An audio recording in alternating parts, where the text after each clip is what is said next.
Welcome, everybody, to the Original Rebels Send It Cup Series as we take on Texas in the Tunnel to Towers Foundation 250 on Intensity Broadcasting. And I'm your host, Eddie Smith. And man, am I ready to go for tonight as we have a fantastic race tonight. Some of the best drivers in Original Rebels are at it tonight. See if they can take home the victory tonight, and I just cannot wait. We got just a few minutes left in qualifying. Um, and I think with the way that this car, we have the Cup car at Texas, and you know, with the high downforce package, I think we're gonna see a lot of close racing, a lot of difficulty passing, but um, you know, even at Texas, I think that you can start to work the middle to maybe high lane just a little bit, especially in 3 and 4, make some passes, and I think these guys are good enough to make it work. So tonight's a little special. It is the anniversary of the 20th anniversary of September 11th, and we at Original Rebels, Original Rebels was built by veterans for veterans, and so we are definitely going to take time to remember those that we lost on that day, um, while putting on a great show and having great racing with a hell of a group of guys that I can't tell you how much I've enjoyed being here. So um, as we get going, the grid, we've pretty much finished qualifying, and so let's go ahead and bring up the grid and see where everybody is stacking up at this point. And it looks like on pole, looks like we have uh, Zach Wilson is we're waiting. We got about a minute left in qualifying before the grid actually finishes.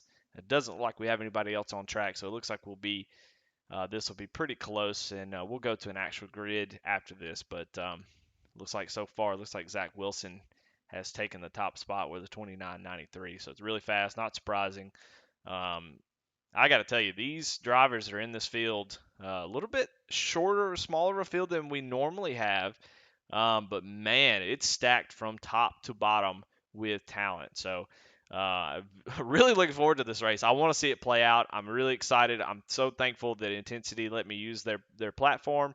I want to thank them for that. Thank you, Griffith, for allowing me to be a part of this in this way.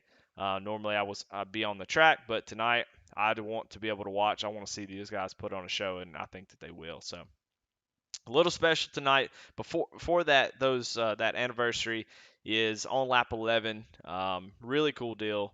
I'm not sure who came up with it. I'd love to credit them, but I'm going to say Logan Surgeon because he's the one who let me know. But on lap 11, we're going to come around. Everybody's going to stop on the track on the front stretch, and honor for about a minute as we honor those who lost their lives that day.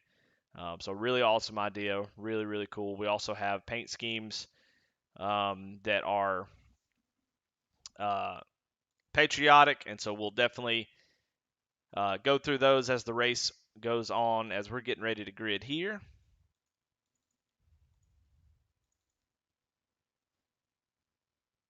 And let's go ahead and pull up the grid and let's go through it.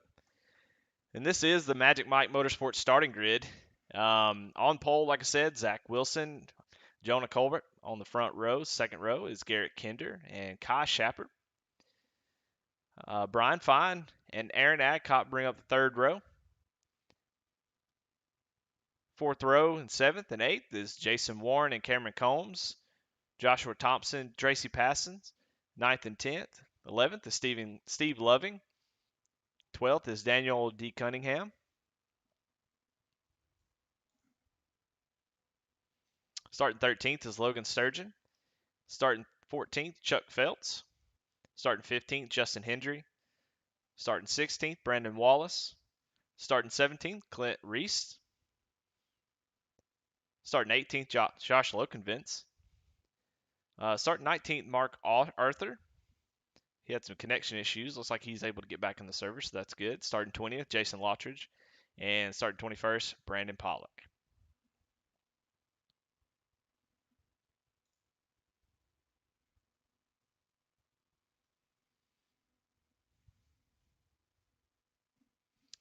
we're just waiting on everybody to grid, and we're going to get this going. It looks like they're starting to pull off now. And like I said, we will highlight some of these schemes as we go on through the race. I don't want to give up the goods immediately, and you'll probably see them as we go. But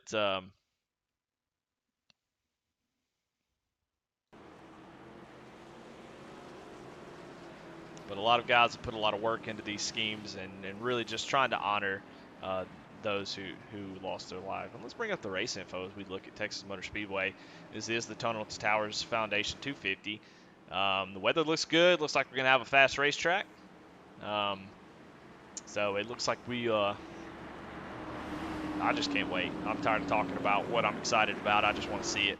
Is Zach Wilson and Jonah Colbert going to bring us to the green flag?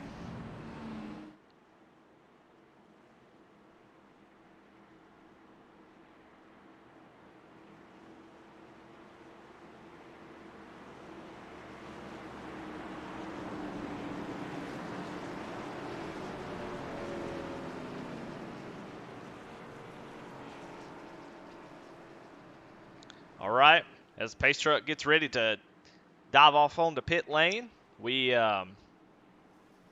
getting ready to get this show on the road.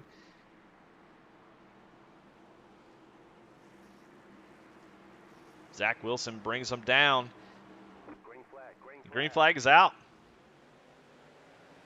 Really great start for Zach Wilson as he's able to get in front of Jonah Colbert. And we're going to see tonight that clean air is going to mean everything as we go forward in this race. It's going to be incredibly difficult if you are behind a bunch of drivers and you're trying to make up a lot of space. It's going to be really, really difficult with how the arrow works. You get behind somebody, it takes the downforce off your car. But Jonah Colbert getting that run, getting the draft on Zach Wilson as they come down to begin lap 2.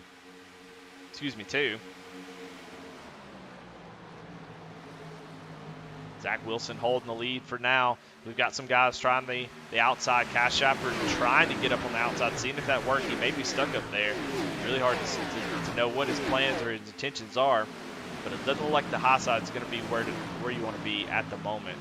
He is holding, doing a great job up there, holding off Brian Fine on the inside. So, as we've seen, though, the high side, especially here at Texas, especially in 1 and 2, you just cannot do the high side. It does not work very well at all. So if you find yourself stuck up there like the 33 of Joshua Thompson, it's just very frustrating to get stuck up there and not be able to get past it. Though he does get by Brian Fine. Brian Fine seems to be dropping back just a little bit. Joshua Thompson already moving up through the field, up 4 spots at only lap 3. Great start so far, very clean, no wrecks. That's what we want to see.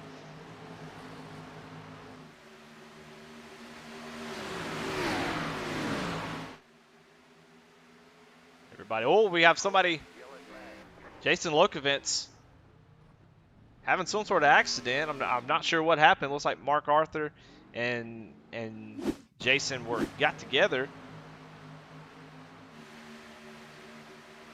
Oh my goodness, yeah. It looks like Josh Lokovitz gets a little bit loose off the corner, trying to go 3 wide.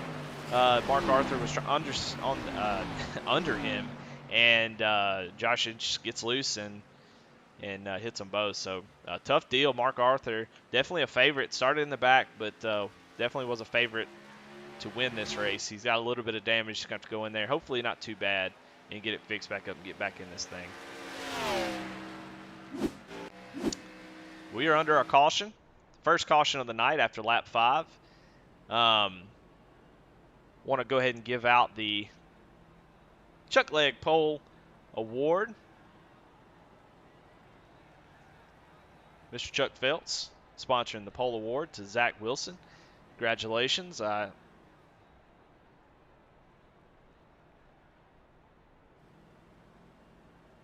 Don't want to forget to do that.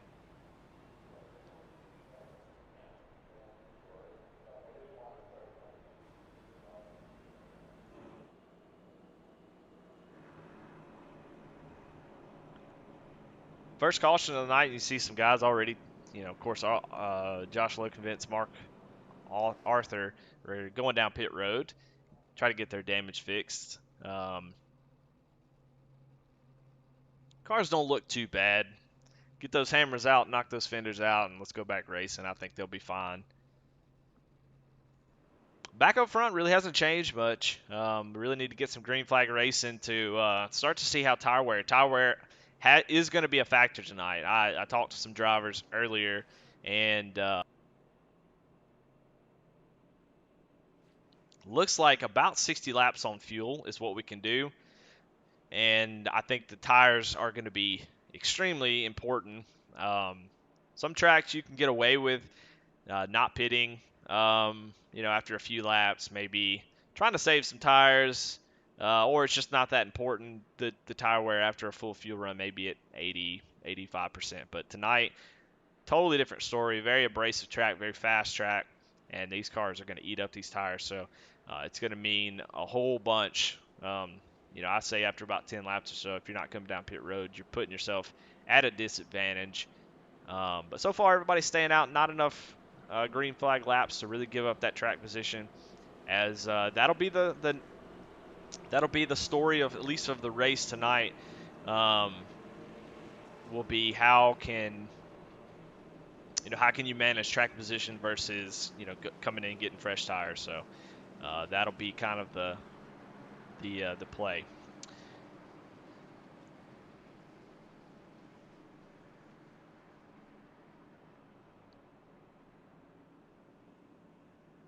You see the field getting side by side, getting ready to go back green.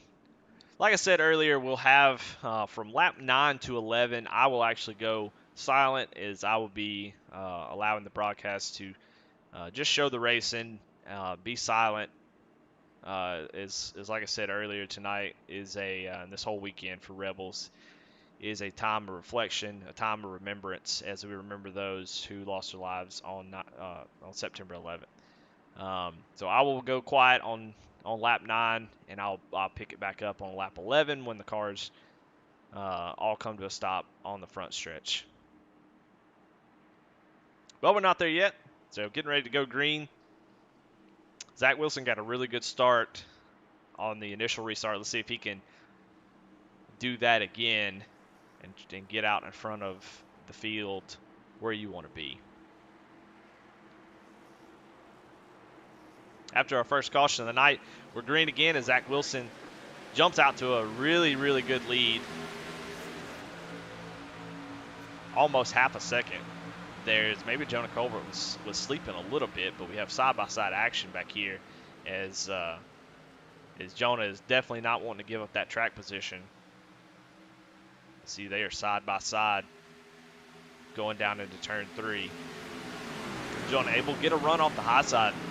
And actually does clear Kendrick going into the third turn. So really, really great job there to hold on to that position and not allow Garrett to put any more space between him and Zach, because Jonah definitely was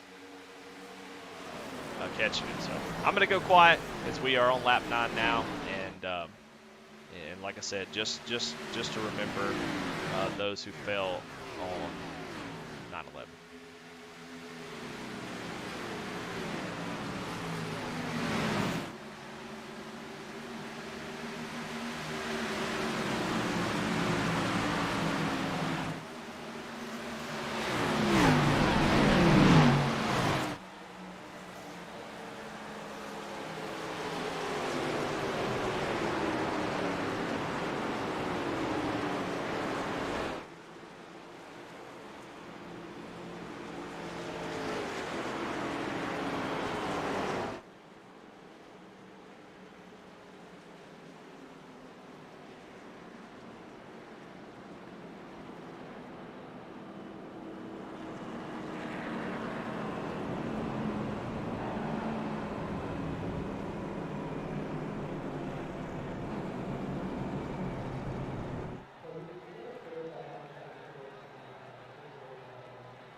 As the field comes to a stop, we'll play a version of taps just to honor those folks who passed.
What a great tribute. That's why I love this league.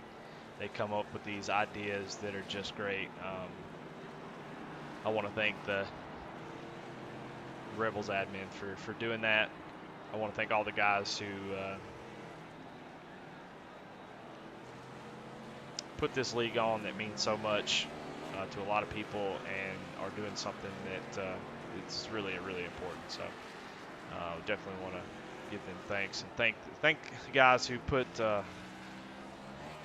who did paint schemes to honor 9/11 tonight. Not everybody had to, and we definitely someone who didn't. It's not a problem. Everybody didn't have to, and but those who did, definitely want to just shout out to them. And we'll, like I said, as we go go through the race, we'll highlight those as we've kind of highlighted Jonah Colbert's paint scheme, and we'll go ahead and do a couple of them now as we kind of show off the field. Really nice. Just God bless America, United States of America, 9/11 Ford Mustang.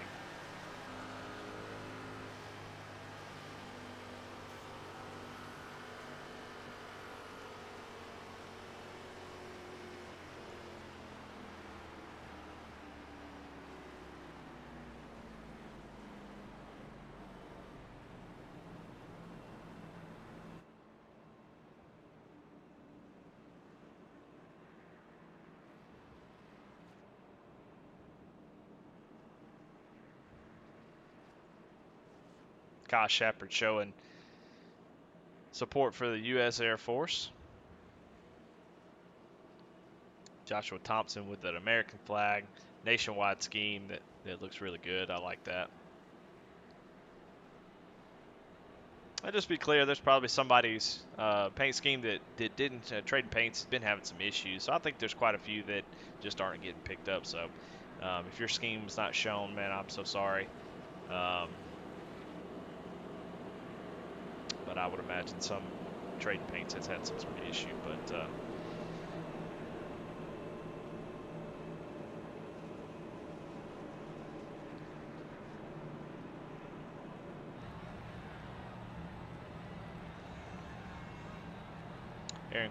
Aaron Adcock with a really great, never forget paint scheme. Looks really good. It's a really awesome scheme.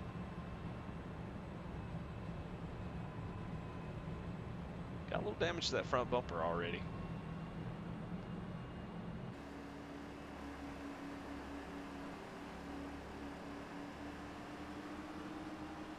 Daniel Cunningham just draping an American flag right over that car. It looks really, really good. Really good.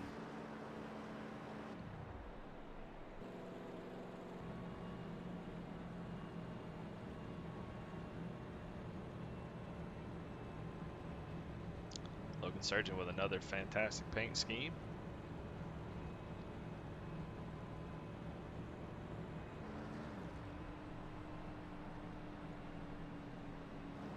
Along with Mark Arthur. I don't know why I have such a tough time saying that name, but there's too many R's, I guess. I don't know.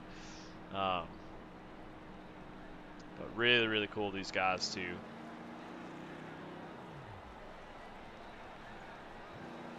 do that. As we getting ready to get this race back going. We're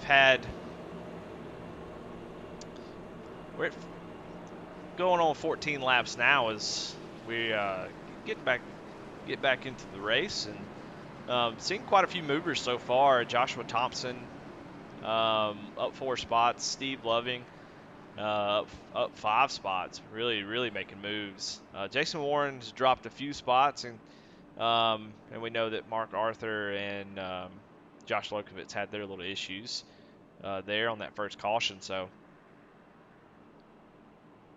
expect to see a lot of movement here.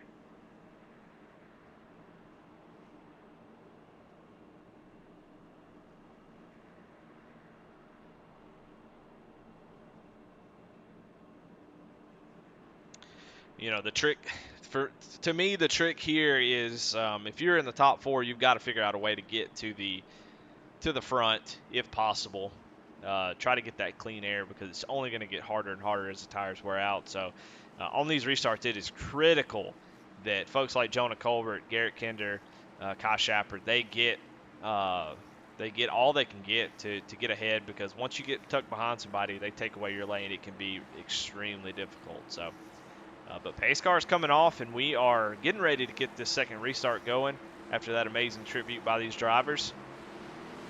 And again, Zach Wilson with a really good start, but Jonah Colbert, you see the car move a little bit, spun his tires as Garrett Kinder's going to look to the inside of Jonah. Jonah was able to hold him off last time. Let's see if that's the same this time around, as we've just got a cluster of cars here for second place. Jonah is able to make that car drive off of turn 2, making me look like a liar being able to drive the car off the top. Is able to make up a little ground 3 and 4. Looks like he has decided to go full throttle through there. A couple guys lifted. Turns 1 and 2 of Texas is really technical. You really have to get down to the bottom, protect that right front, get the drive off the corner on the low side. But 3 and 4 is almost wide open, if not. And so some guys, you'll see them try to save as they're trying to make sure that they can last the whole race, and then you'll see some people try to take advantage, like I said, early on, of just driving the car deep in there. You see Joshua Thompson able to get by Kai Shepard. So Joshua Thompson up to 4th place, making a lot of moves, as Kai seems to be dropping back just a little bit. But really, really great start so far. We check in on the lead here as Jonah Colbert is moving up to the back bumper of Zach Wilson. Zach Wilson, one of the fastest drivers in the field for sure. So passing him is going to be a tough task. The Cup car with this giant-ass spoiler is able to get a huge run, but as soon as you get to somebody's bumper, it can be extremely difficult to make a pass, get any kind of run on somebody. It creates sort of a bubble. See Jonah gets a little bit loose maybe on the corner. Drops back just a little bit to the back, of course. What's behind Jonah? You see a bunch of cars ready to go.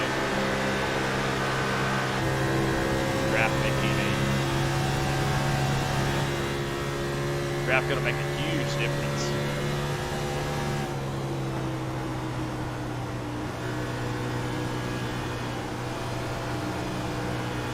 Pass for the lead here as Jonah is going to the inside.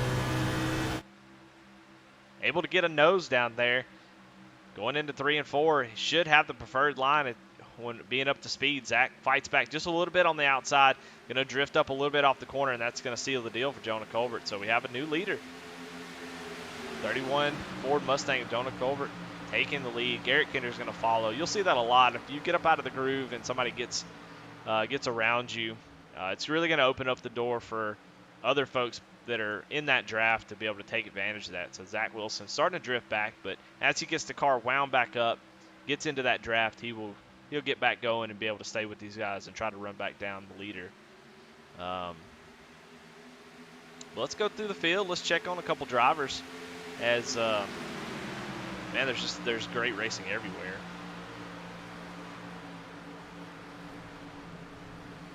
See a really tight battle here for fourth.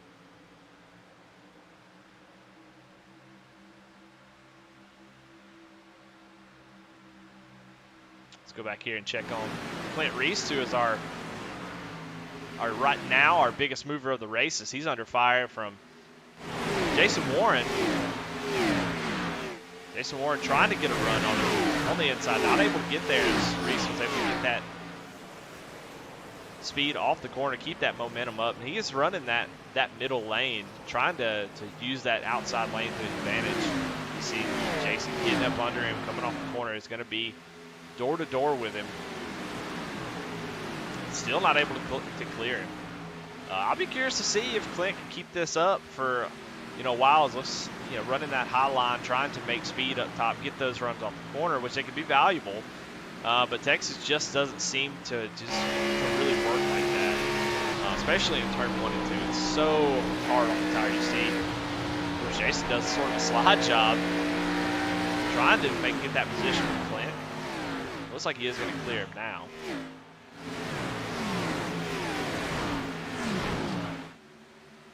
Check back in with the lead cars as Zach Wilson's trying to make a run at Garrett Kinder. He starts to see that 31 car start to sail off into the distance, and that's bad news for everybody. Is Jonah Colbert one of the faster drivers? I could say that about almost everybody in this field tonight. It's really crazy how competitive these drivers are, how fast and how much speed they all have. As you can see by just how close they're all racing. So. But you definitely, if you start to see one sort of get away like Jonah Colbert has about 6/10 at this point, guys start to get a little nervous. They don't want to see a car get too far out front.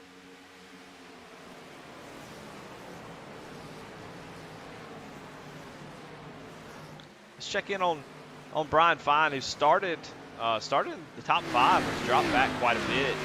He's running the 14th spot.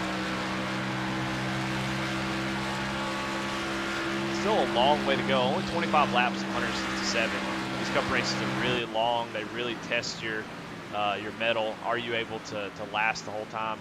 Keep your car clean. Keep the tires under it. And so, not out of the race at all. Plenty of time to get caught back up. As you see, he is starting to run down a few guys. So, be excited to see what he's able to do.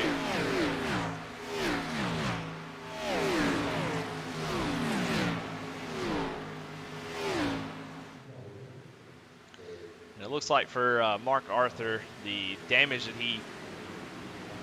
he got early in the race definitely seems to be hurting him a little bit, because I expected him to come right up through the field, and so far it seems like he's struggling quite a bit to that nose punched in like it is.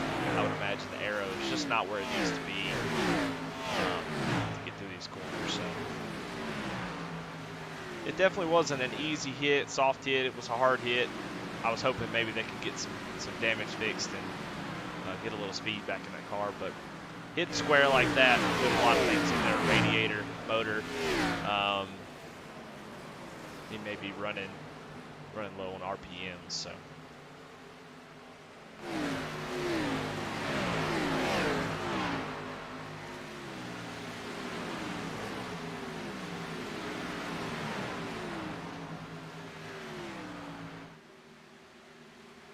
Check back in for the battle for second places.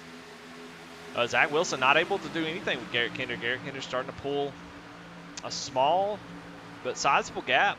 The draft is still there for these guys. However, Jonah Colbert out to a 1.5 second lead so far. He has definitely broken the draft. So these guys are going to have to figure out what he's doing and try to mimic that, or he's going to be gone. It's very easy at Texas to Once the tires start to wear out, turn 1 and 2 is all the difference. 3 and 4 pretty much stays the same. You're pretty much wide open the whole time. Very, very easy drive in 3 and 4, but 1 and 2 is where all your speed. If you mess up 1 and 2, you are going to kill your next 2 laps as you try to get this car wound back up. And we'll actually go on board with Jonah. See what he's doing.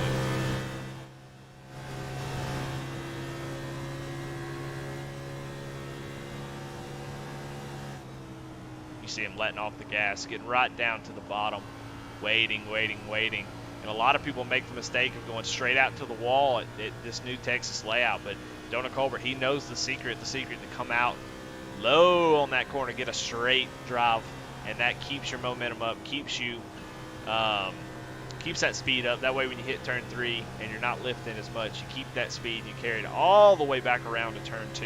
So coming off of turn 2 is going to mean everything to be able to continue that great lap. If you mess this up here, if you push out towards the wall, you mess up your whole next lap as you're trying to get that momentum back. So Jonah Colbert doing a great job as seen by his about a second, 1.2, 1.1 second lead. So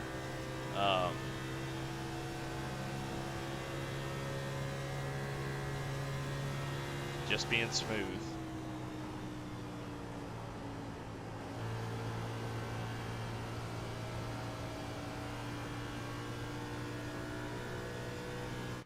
Check back on a battle between Clint Rice and Kai Shapper. Kai Shapper just struggling. Not sure if he just missed the line. He had a great qualifying effort, starting in 4th place. But it's just dropped back ever since the drop of the green flag. It's just been struggling for that long run. And we'll actually go on board with him and look at the difference. As you see, they're pushing out. See how far they're pushing out of the turn. You see the difference between somebody that's kind of going backwards and someone who's really starting to gap the field a little bit. As Kai's actually trying the outside. He's getting passed by Brian Fine. I feel like we're going to be talking about Brian Fine a lot tonight as he dropped all the way back and then has been just slowly working his way back up. You see Kai not going down to the bottom, having to put a lot of wheel into it as he is up out of the groove, and he's going to come out towards the wall off the corner and just don't get the run that you need.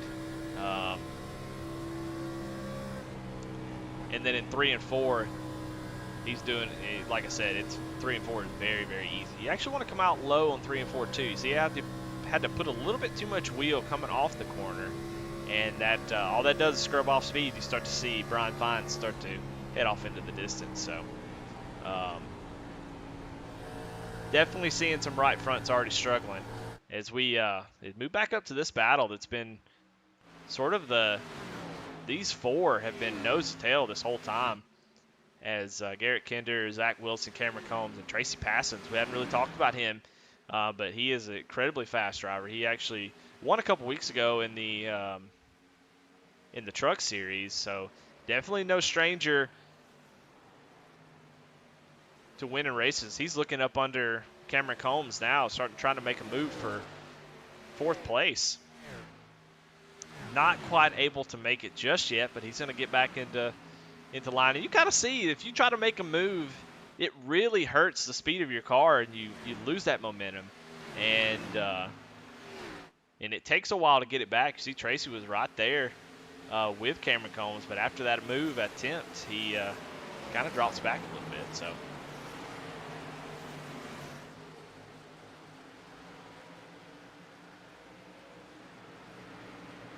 check in on Daniel Cunningham as he's up 3 spots, making some small gains. He's up in the top 10. He's in 9th, and having a nice quiet run so far, just taking care of his stuff. That's a JC Motorsports entry.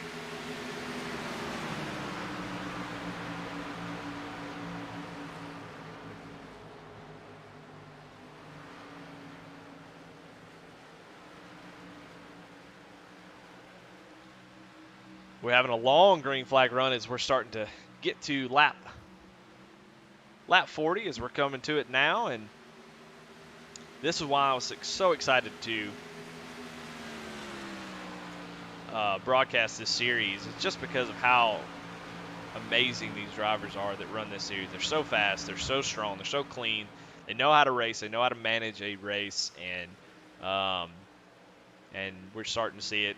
Just one actual caution flag, one accident, and so far have been really, really clean since then, as Jonah Colbert is out to about a second, a little over a second and a half, 1.6 seconds now over Garrett Kinder. The field's going to have to be having to feel a little worried as this lead just gets bigger and bigger as we start to click off laps. But about 60 laps on fuel, so we had a couple takers on that first caution.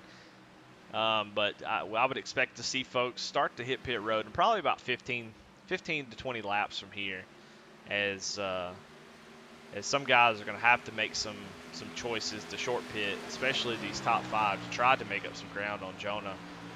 Being able to get out front would be a huge advantage, so it might be worth trying to undercut a little bit, but how much, it'll be interesting to see what these guys do.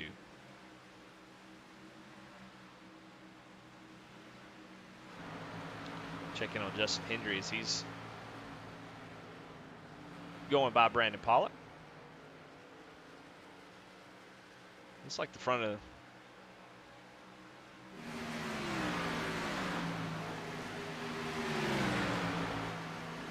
Justin's the right front of his car looks a little bent, so I don't know if he got in contact with somebody or maybe hit the wall a little bit, but a little bit of damage, but doesn't seem to be holding him back too bad.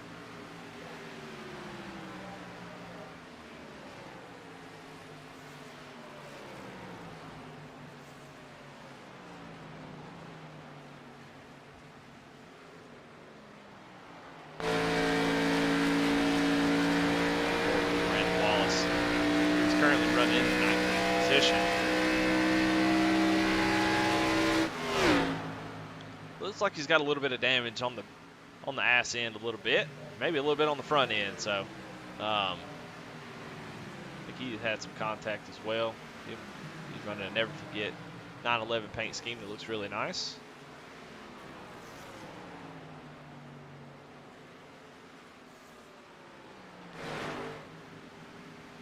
Check in with Chuck Pegleg Phelps. He looks like he's got a little bit of damage too. I don't know if I must have missed something going on there, but I'll tell you what, I hate to say it for these guys, and I hate to give it away too early because I want to think about it, but man, it's going to be hard for me not to give him the Smeo Racing Design's best paint. That's a really, really cool looking scheme. I love the colors. I love what it stands for, what it means, and there's no better driver to have it than our own Chuck Pegleg Phelps. So that's your Smeo Race Design best paint scheme of the night.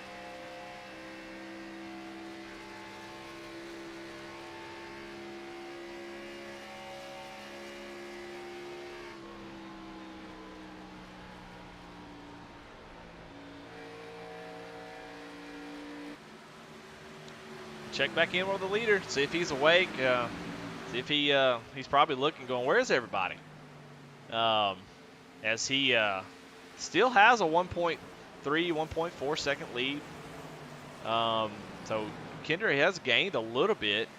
They're running almost identical lap times. Zach Wilson's actually the fastest car on the track that last lap. So, Jonah not pulling away like he was before. So we might start seeing these tires start to give away and see if Jonah has used them up. If Garrett's done a really good job of saving them, as he is. That time around, they again run identical lap times. The top three are just, you could. Jonah Colbert ran a 31.89. Garrett Kinder a 31.88. Zach Wilson a 31.92. So pretty much running identical lap times. So we'll see if Garrett Kinder has anything for Jonah. Garrett and Zach seem to be kind of content on just riding in the draft, trying to run him down. You see we got Josh Lokenvitz coming down pit road.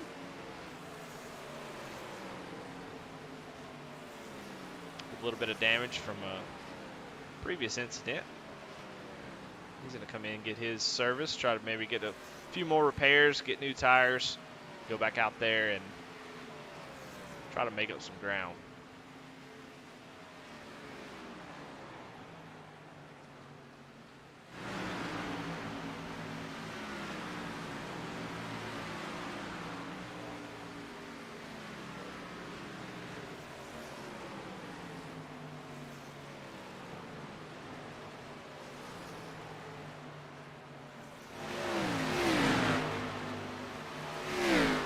Looks like we got Jason Warren coming down pit road. Boy, his right side looks looks smashed in. So he definitely has smacked the wall a couple times. So he's gonna have to come down and get that fixed. Try to get some tires on that thing, just like Josh, and try to get back out there. And when you get a little bit of damage like that, especially on old tires, sometimes it's better to come in and get new tires and go back out there and try to make up instead of just losing. You get damaged, start losing time, and you start to lose so much time to the leader. Try to come in, get it fixed, get new tires, and try to make up a little bit so you don't get too far behind. Jason Warren currently running 19th after the pit stop, so definitely doesn't want a yellow. Going to have to hope that it goes green. As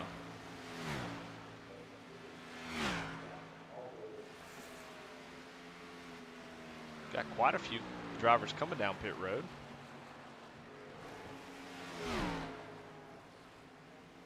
See Steve Loving, Kai Shafford, Joshua Thompson, Justin Henry. So a little bit earlier than I expected, but like I said, you're going to have to make up some time, and you're going to have to make sure that you, as we see a lot of folks hitting pit road, Jonah Colbert, Garrett Kinder, Zach Wilson, all of them coming down pit road, as they definitely do not want to let these guys get in short pit.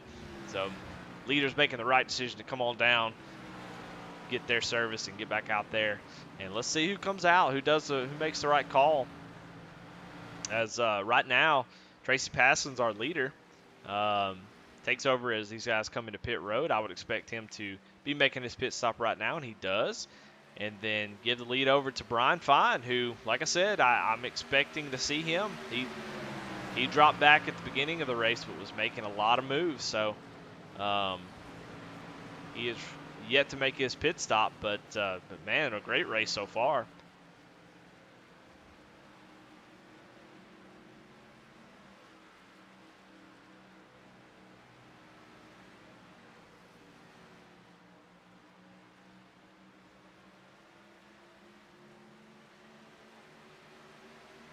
Brian comes in to make his pit stop, and that gives it over to Aaron Adcock, who's taking his number 23 Chevrolet to the front. You see the difference with Justin Henry coming out of pit road with those tires, and you're going to see the difference. Aaron Adcock's going to have to get to pit road soon. He might want to get up there and lead a lap, get that bonus point, but then as soon as he does that, he's going to have to duck off and get tires, because these guys and you see the difference as Aaron was coming to pit road, but Jonah ahead of steam going through 3 and 4. Aaron does come down pit road.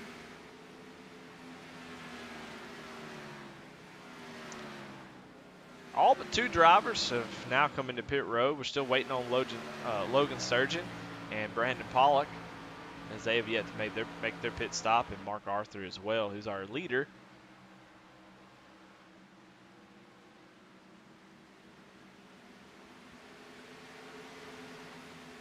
He was one of the guys who pitted a little bit later, so he doesn't have to come in just yet. Hoping for a caution, hoping to try to get some track position.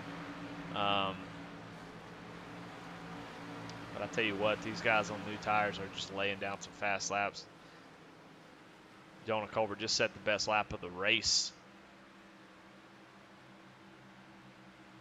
or at least his best lap of the race, as he is flying up through the field.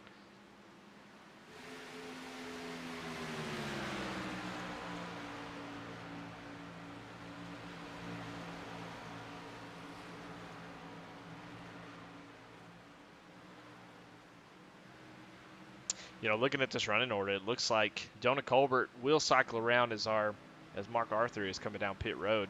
Jonah Colbert will cycle around as our leader, and man, does he have a huge lead.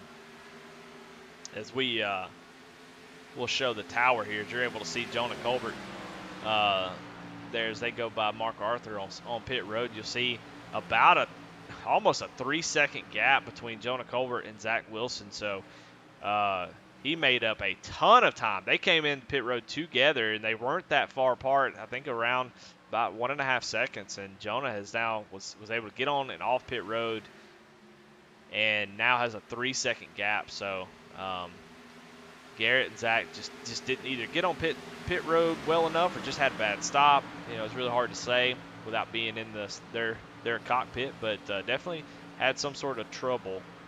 As the field should be worried as Jonah is now setting sail.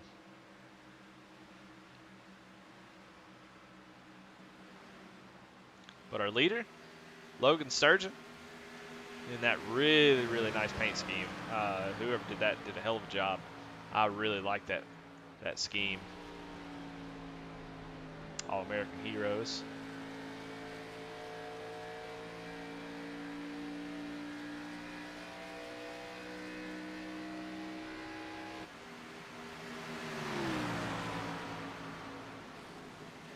This is our battle for the lead, as Logan and Brandon are gonna fight it out. Try to get up here and lead some laps, and they're doing a great job holding off.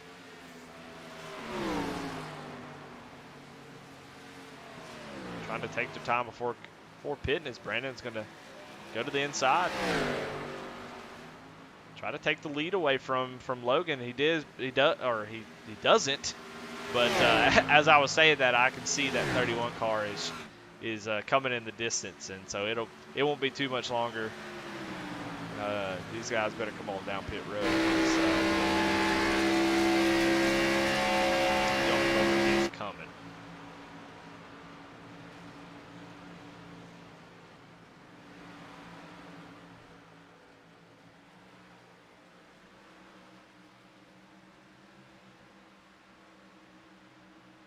And there you see on the right side of the screen, Jonah Colbert. As these two guys, they know what's up, and they just move over and let him go, knowing that he's wide open. We see Brandon Pollock's going to come on down pit. He's going to come on down pit road, take his 04 machine, and get his car all fixed up, 4 brand new tires, and get back out there. I mean, the good thing is he's going to come out with the best tires, and he's going to be able to run these guys down that he was behind. But he has just lost so much time staying out as long as he did. The same with Logan Sturgeon. As you see, Logan is coming down pit road. That turns the lead back over to Jonah Colbert as everything cycles out. Not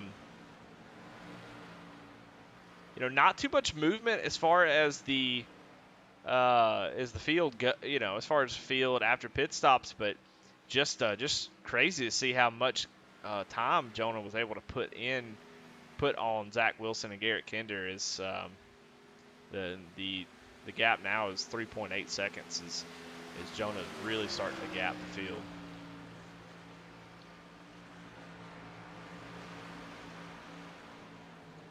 Pull up a little track map so we can see where everybody is.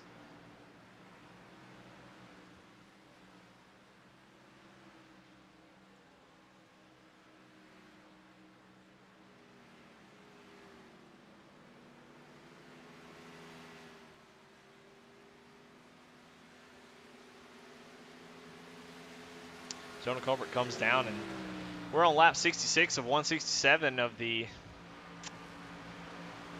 Tunnel to Towers 250 at Texas Motor Speedway on Intensity Broadcasting. Is we have 100 laps to go, 66 down, 100 more to go, 101 more to go, and so far it's been a really, really clean race. A lot of movement. Clint Reese still making his way up through the field, up 10 spots. He's definitely in the running for the Hard Charger Award. Steve Loving also quietly making his way up through the field is he's under fire from Cameron Combs at the moment, but he's up to 4th, up 7 spots. As we've had some guys who just had a lot of just been struggling a little bit, is Chuck Pegleg Felts, Jason Warren, Josh Lokenvitz, a couple guys just having some issues going lap down.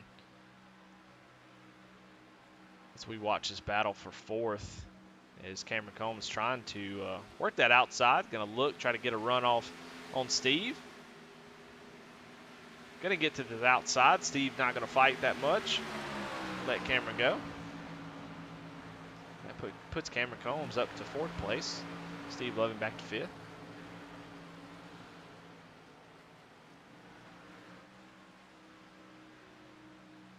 Got a little battle heating up here for 2nd place as Garrett Kinder has run down Zach Wilson. So starting to heat up here, at least trying to get this thing sorted out. I don't know how much they're going to battle. They're going to have to, you know, if I was in Garrett's shoes, if Zach is not holding me up and is fast enough, you know, battling's only going to make it worse.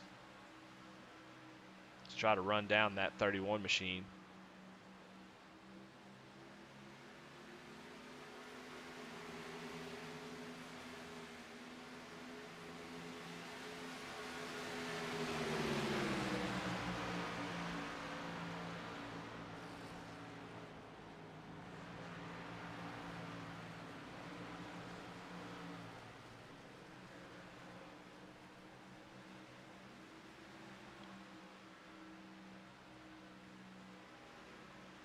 Well, while we have a little break in the action, let's go ahead and do a little, let's do sort of a crank it up type deal. Let's just watch these cars go down that track, and let's turn it up and let's just listen to them.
All right, you can see how far the gap is as Jonah is going down into turn 3 on lap 73 of 167 of the Tunnel to Towers 250 here on Intensity Broadcasting. And the story of the race right now is what can Garrett and Zach do to try to run Jonah down, as he has been dominant after that first caution. He's able to get out there, take the lead, and has really set sail. Done a really, really great job. There's a lot of guys who would love a caution to get this tightened back up, but I tell you one person who doesn't want to see that is Jonah, as he wants to see this thing go green all the way and hope that his strategy and the way he's driving this car is going to be allow him to keep that gap. As last lap, Zach Wilson is putting down some really fast laps, as he is about a tenth faster that last lap. So it's definitely not over. Jonah's going to have to keep that up. He's going to have to fight with lap traffic, have to make the right moves, not give up any momentum, because I can tell you right now, Zach Wilson, Garrett Kinder, definitely no slouches and will take advantage of that.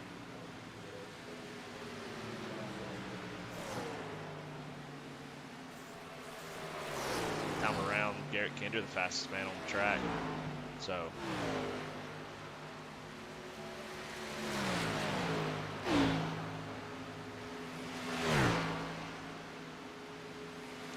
Check in on Mark Arthur, who had some damage. Definitely a guy to watch tonight, who I expected to be there for the win. But after that initial incident, just kind of had a tough race. Ever since then, just not able to really go anywhere. You see, he's trying to fight Daniel Cunningham. He was able to get up under on the inside of him. You start to see quite a few people have damage at this point. So, clean as far as cautions go, but still looks like a lot of contact going on as these guys are trying to fight for every position that they can get.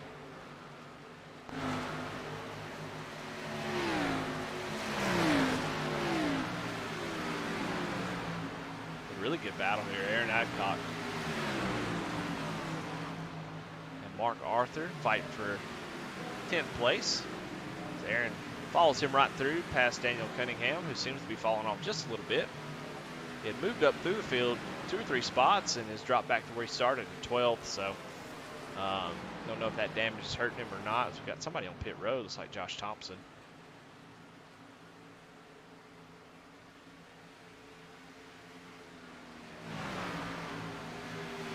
Aaron Adcock all over the back end of Mark Arthur, trying to get that position from him.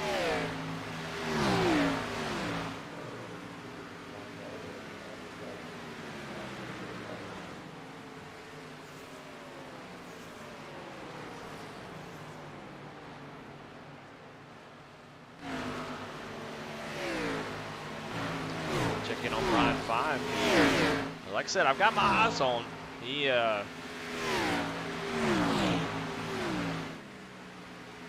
dropped back early, but he has made his way all the way back up to his starting spot. He was all the way in the back.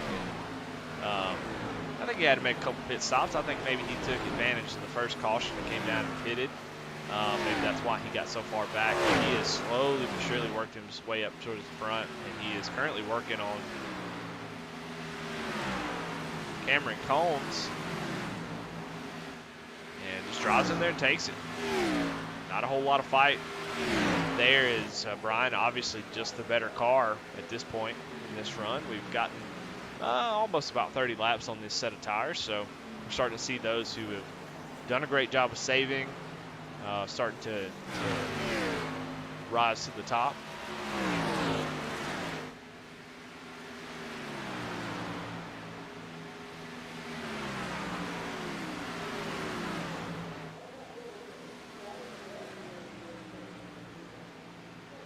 I'll keep you up to date on the lead right now, as the lead is at 3.3 seconds and falling, and Zach Wilson, Garrett Kinder making up a little bit of time on Jonah Colbert.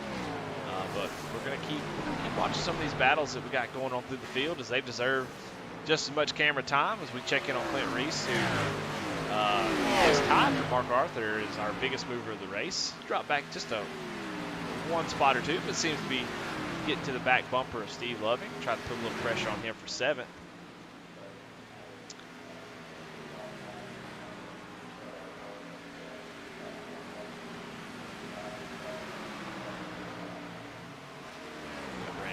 Behind them. Maybe have some fresher tires, because he's putting a lot of pressure on, but he's a lap down, so he's fighting to try to get back on the lead lap. Currently the lucky dog, so if the caution does come out, he would be the lucky dog, be able to get back on the lead lap. Logan Surgeon behind him in 15th is the second person a lap down.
Let's check in with the leader. See if we can see that gap. It seems to be about the same. Jonah's been able to stretch just a little bit. Working on a lap car there. But the gap is 3.4 seconds.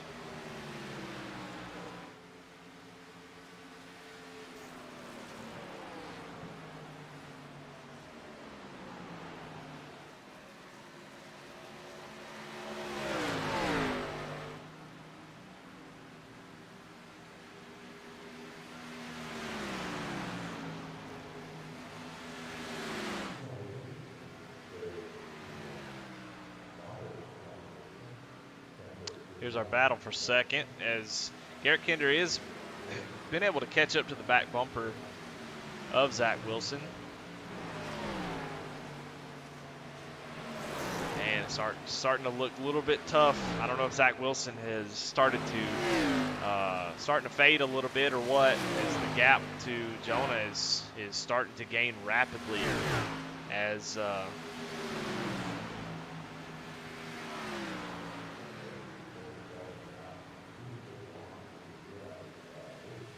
Zach just falling off a little bit, falling to the clutches of Garrett Kinder. Garrett, you got to make a decision. You don't know, if somebody is holding you up. If you think you're faster, you got to get around them. You can't really follow them, but at the same time, if you think they might fight you, Zach may not want to give up second place. And if that's the case, you guys get to battle, and that could be bad news. That just creates such a wake that makes it really, really hard to. As you see, Garrett gets a really good run, but clips the apron. And it's going to push him up. Oh, he's going to hit the wall. Oh, and he's going through the grass as we're watching it. And able to save it, but that's going to be really, really bad for Garrett Kinder. As he smashed the right front, and that's going to be that is not good at all. Great save to not spin out and get a caution, but I would imagine he probably wish he had and get a caution, because he lost a ton of time.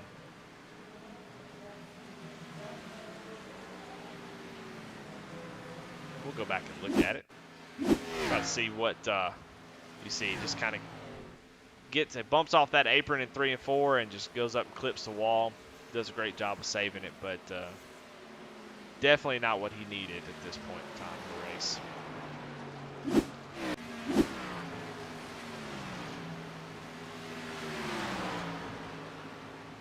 You see Mr. Chuck Pegleg Felts goes around him. Chuck running in 20th. He's a few laps down.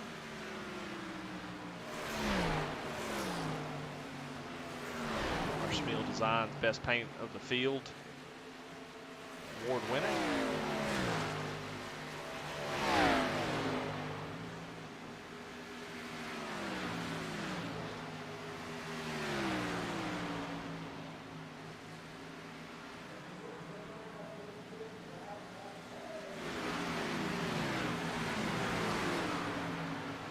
Check in with Steve Loving, who has gotten settled in 6th place. He's trying to run down Tracy Passons, but also trying to run away from Clint Reese, who is making up quite a bit of time. But this little midfield right here is the race. It feels a lot like F1 right now, with the midfield where the battle is. And a lot of guys are making moves. Mark Harden, with all that damage, still able to be in 9th. Somebody blinking. Looks like Josh Thompson blinking really bad. Clint Reese coming getting to the back bumper of Steve Loving. A little pressure on him. I think it's out of the groove there. Ooh, and he gets into the wall. I got to stop putting my camera on some of these guys. They're getting out of shape.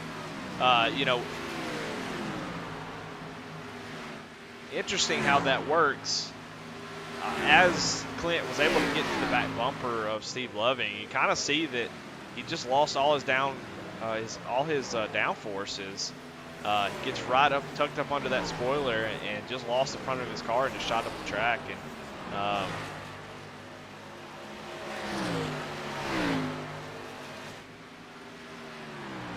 Looks like Clint Reese is on pit road now. Oh my goodness, he had a ton of damage. Go back and see if I can see what happened after that. Oh, he gets tagged from behind. He's trying to pit, and that's where that damage came from. So, Clint Reese, our biggest mover of the race, already having some issues as he just gets in the wake of Steve Loving and just not able to get it wrapped back up, and just pushes up the track, hits the wall, and then tries to go in and pit and gets tagged from behind by Brandon Wallace. So he's going to have quite a bit of damage.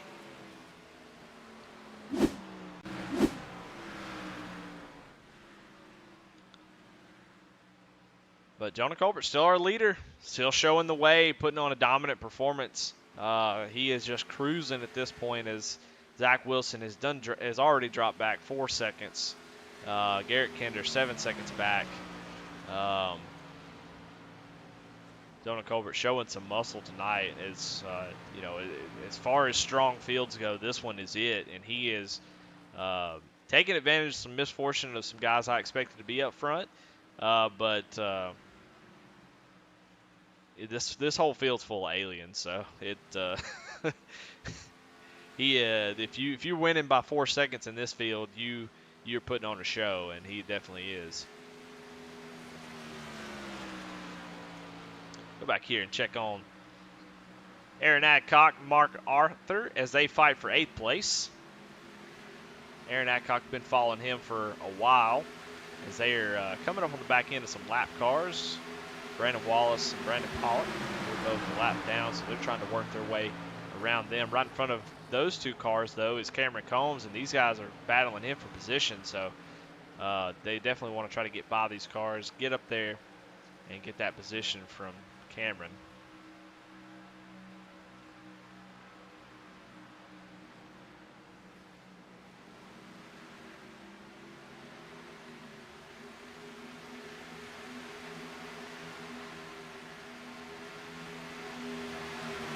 Mark going down to the inside of Brandon Wallace. Brandon Wallace not willing to, he's definitely wanting to fight.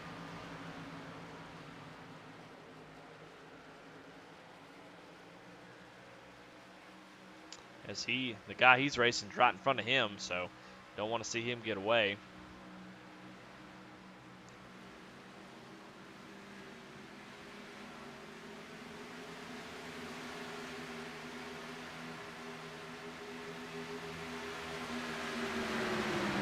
Gets to the wall just a little bit.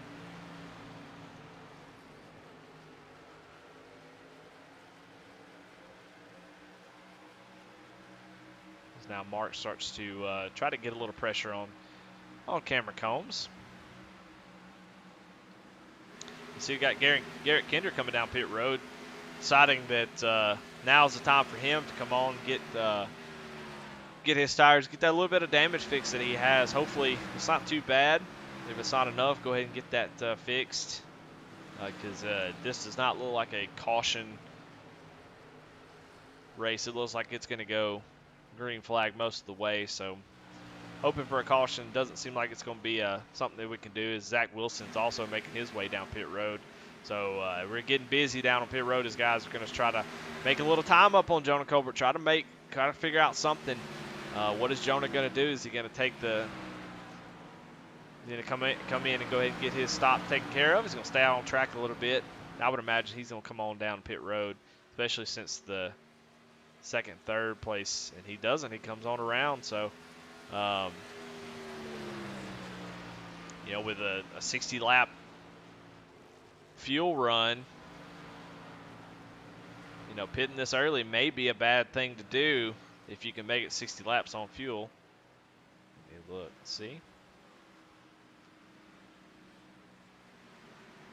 Yeah, so if the fuel range is 60 laps, and I would imagine Jonah Colbert knows this, the guys who just pitted, if it goes green the rest of the way, they're not going to be able to make it on fuel unless they can stretch it a little bit. So I'm not sure that they know that. I'm sure they do. They're really smart racers, so they know how far they can go. Maybe they can get a little bit more. But I think Jonah is going to go ahead and make it all the way to at least 107 before he takes his pit stop. And Garrett and Zach are the only ones so far who have ducked down pit road. So be interested to see what they can do with that. If they're going to be able to make up a lot of time, if they can even make it on fuel now.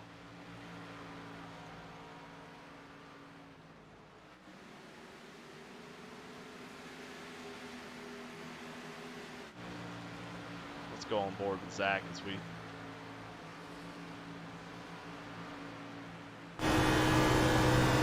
what it's like on new tires.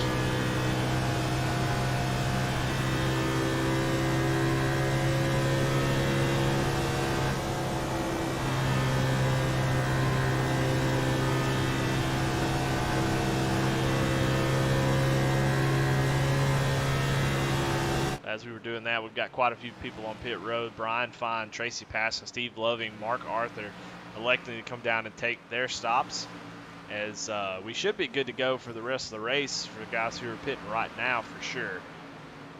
So these guys coming down, taking their last stop without, assuming we're not going to have any cautions, which, if I was going to put money on it, I would say that's likely the case, as our leader is going to make his way down pit road right on time, lap 107. Take his last pit stop. Has a commanding lead. Obviously, it's going to be a little bit shorter because of how early Garrett and Zach pitted. So we'll see how much ground they were able to make up. As we see Aaron Adcock coming in pit road, Justin Henry leaving there in the 85 machine. We watched Jonah's invisible pit crew drops the invisible jack, and they're gone. And Zach Wilson is going to go by Jonah right now. So they did make quite a bit of time, as now Zach Wilson's going to cycle around to the lead. So not a bad strategy. Able to get out front, which is so important in these cars. However, just curious if they're able to make the fuel run. That's going to be the most interesting thing to me, because I was told 60 laps is what you could do on fuel, and if they pitted when they did, they're not going to be able to make it. So I would love for somebody to make a liar out of me, because it would be a great call. But right now we're going to see how much of those tires Zach has used up, and see if he's able to run Zach down as we see Zach in the distance is on board with Jonah Colbert as we try to see if he can run down Zach. And he's 5/10 faster than Zach that last lap, so he is flying right now. So it's only a matter of time. Zach's going to have to hope that Jonah's tires give out as he gets a little bit closer, as we'll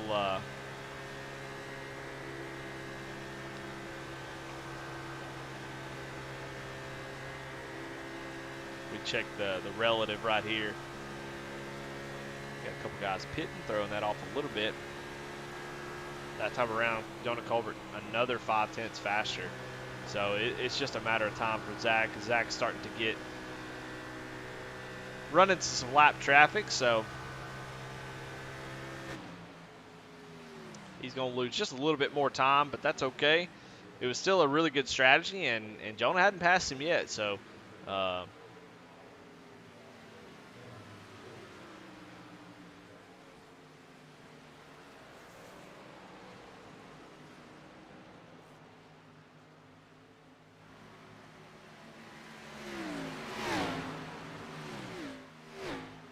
Zach Wilson putting Clint Reese the lap down, another one at least, after Clint had to pit after getting that damage that he suffered.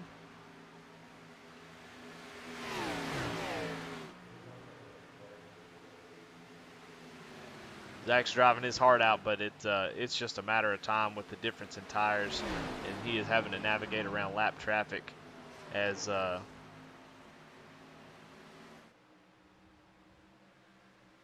we can see Jonah Colbert already in the frame, half a tenth or half a second behind now at this point. And you can see that Jonah through 3 and 4 makes up a ton of time as he's getting right to the back bumper of Zach.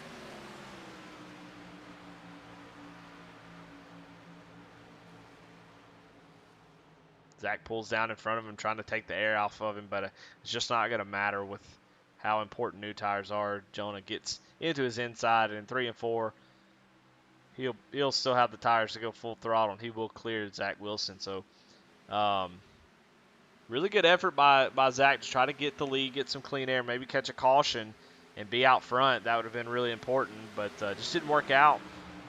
Like I said, this field is full of some of the best drivers in Original Rebels, and we've been clean all the way from lap 12. So, damn good job by these drivers, always putting on a show.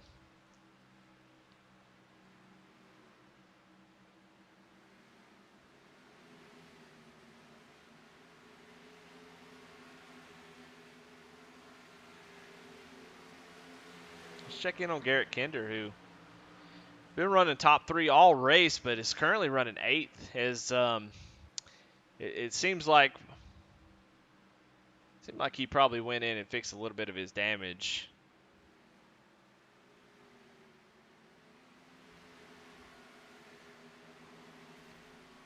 Try to get that car back going. Hope for a caution. He needs it really, really bad to get back up there and challenge for the win. He had been running second, third all race, and then just had that one moment of bouncing up off the apron and clipping that wall, and that's all the difference is between 3rd and 8th, as he's got a lot of ground to make up.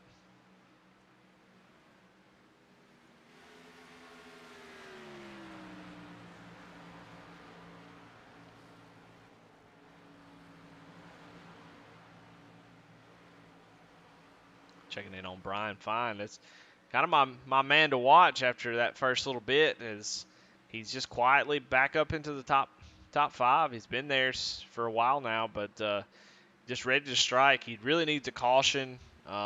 Pretty much everyone from second on back is going to need a caution if we go green the rest of the way to try to get this victory. But still having a great run after dropping back, seeing him come up through the field.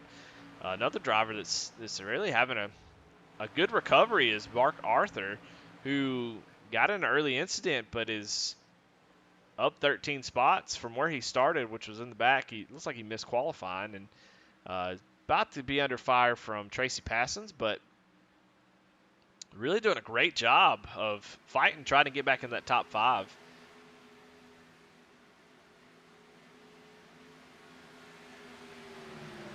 I know he would probably love a caution to maybe get a little bit more damage fixed. I don't know how much he's got left, and try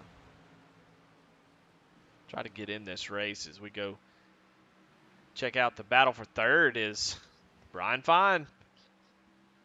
Keeping his car clean, doing a really clean, quiet race, and is moving up into the 3rd spot. Takes the position away as Kai's starting to drop back just a little bit. Steve Loving, another JC Motorsports driver, starting to put a little pressure on Kai.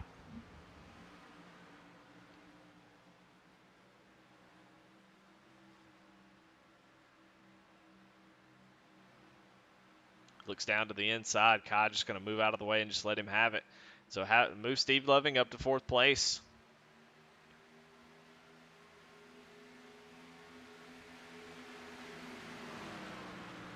This little three-car tandem's got to make up about 21 seconds on our leader Jonah Colbert, which is going to be tough to do without some sort of caution. But still, 3rd place is a great spot to be on the podium, and that'll get you an interview every time.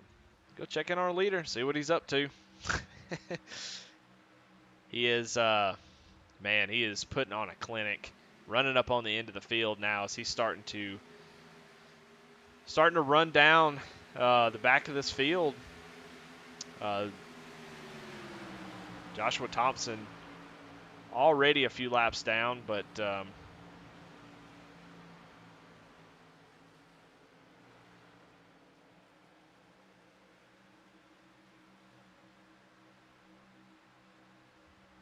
We're running about, I don't know, about 30-second laps, and we're starting to see guys at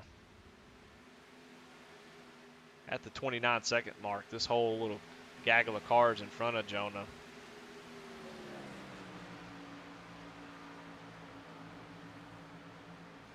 I mean, right up there, we've got, right in front of Jonah, our leader, we've got Garrett Kinder, Aaron Adcock, Cameron Combs, and a little bit up further is Mark Arthur. So a lot of guys, especially Garrett Kinder, who was fighting for the lead in the lead pack at least, is now fighting to stay a lap on the lead lap.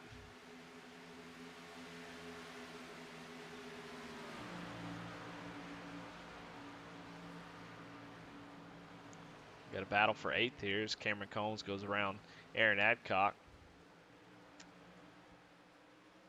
Nice little battle here.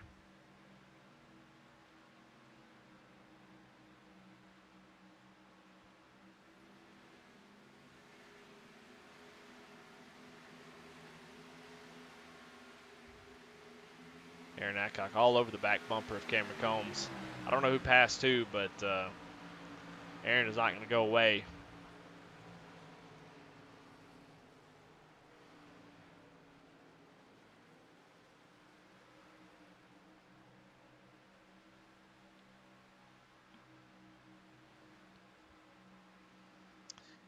As we move into lap 126 of 167, the story right now is obviously Jonah Colbert, who is, as Aaron Adcock gets a little tag of the wall there, getting right behind Cameron Combs as that dirty air strikes again, and Aaron Adcock having to get out of the groove. But so far, the storyline has just been dominance by the JC Motorsports driver, Jonah Colbert, as he is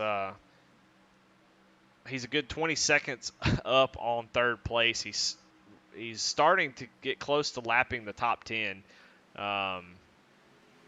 Just an incredible drive. I'm just really impressed with how clean his race has been, how smooth and how smart that this driver has done. You see Garrett Kinder right in front of him, who's been battling for this top spot, is now about to go a lap down after tagging the wall, get some damage. So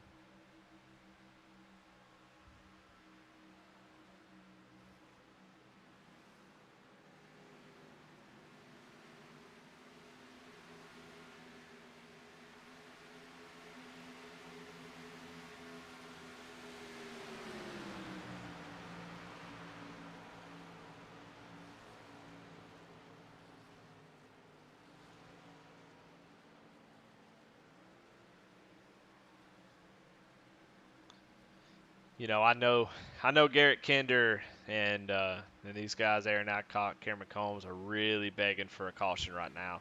Caution would change everything. I still think Jonah has been the class of the field, has been the best driver on the track, but Zach Wilson, Brian Fine, Garrett Kinder, a lot of guys have speed and are able to go up here and win this race, and one caution would change everything. I don't know where the caution is going to come from, but if it does come out, then I think we definitely have a race on our hands, as Jonah just had the strategy from the very beginning, had the green flag pit stops, did a great job on that first pit stop, coming out 3 seconds ahead when they were only about a second, 1.1 seconds behind him, and was able to come out of the pits 3 seconds ahead, and that pretty much sealed the deal here on out, as Jonah has just continued to build and build on that lead.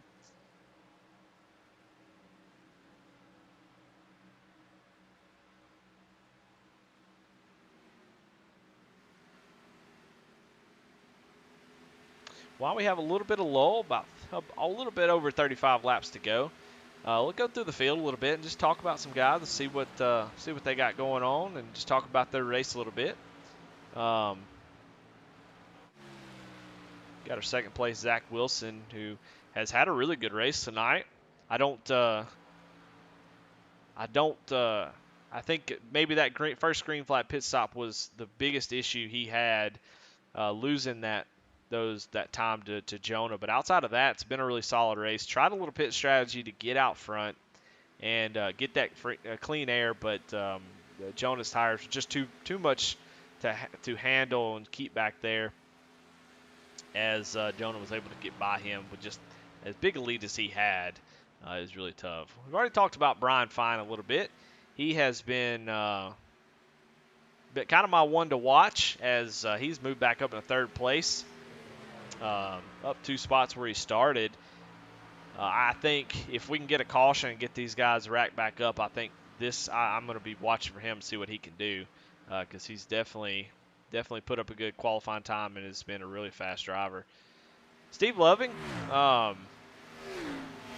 really good race for him, up 7 spots. I mean, he started outside the top 10, has moved his way. A little misfortune for some guys, but quietly moved up into 4th place, and yeah, trying to. He's losing a little bit of time to Brian Fine, but still hopes for a caution, maybe to get up there and battle for the win. Tracy Passons also top 5. Having himself a nice race. Haven't really talked too much about him, but he sits in 5th place. Mark Arthur, after that first little incident, has been able to recover and up 13 spots from where he started, running in 6th place. A great points day if he wants to run for the championship. This is a championship type race for him, where it's very easy to quit, give up, say, well, my day's done. We have 0 fast repairs here in the Syndicate Cup Series, and so he not able to get a fast repair, get a completely new car, but he's fighting through it. So I have to give him a lot of credit for not giving up, trying to fight through this damage. And normally one of the faster cars on the track, it's got to be frustrating to be 6th, but you got to love to see in that beautiful paint scheme somebody fighting through adversity and being able to come out without too much damage. Cameron Combs still running that high line. It seems to be working. He is still holding that gap on Aaron Adcock, but Cameron Combs started 8th. He's up to 7th, so up 1 spot. We've seen him come and go. Cameron is really, really fast. A very, very quick driver. Struggles a little bit on long runs, but he seems to have done a good job tonight. You see 43 car going under him, Kai Shepard. Kai Shepard is a lap down.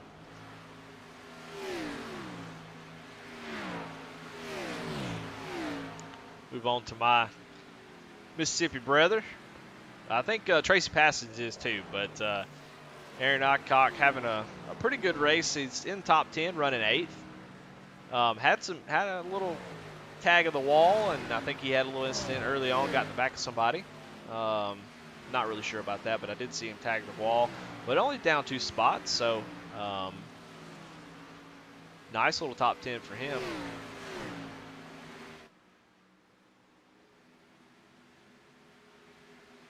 Daniel Cunningham up 3 spots from where he started, up to 9th place. Has a little bit of damage on that car, but it all still looks majestic. Of course, Garrett Kinder, we know the story of his night so far. Been running up front, in contention for the win. Just gets a little bit out of the groove, tags the apron in 3 and 4, and hits the wall. Had an amazing save. He's going to be called the king of amazing saves. In the 87 race, he was pretty much gone. He was about 90 degrees to the left and was able to save it in those old cars. They're hard enough to handle, but he was able to wheel that joker back straight. And tonight he was able to save it as he goes through the grass, but unfortunately the damage that he suffered is really hurting his performances. He's still in the top 10, still a good race, but not what he wanted to have happen tonight.